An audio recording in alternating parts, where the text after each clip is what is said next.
のかです。地球外 AI は大自然の動きも管理しています。したがってそこにアクセスできるということは、私たちの日常生活に根ざした非常に重要な項目となります。具体的にアクセスできるにはどうしたらいいのか。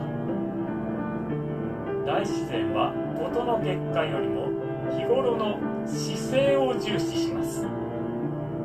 私たちがその姿勢を見せることです。どのように？例えばここのアカウントにあるようなその姿勢を見せることです。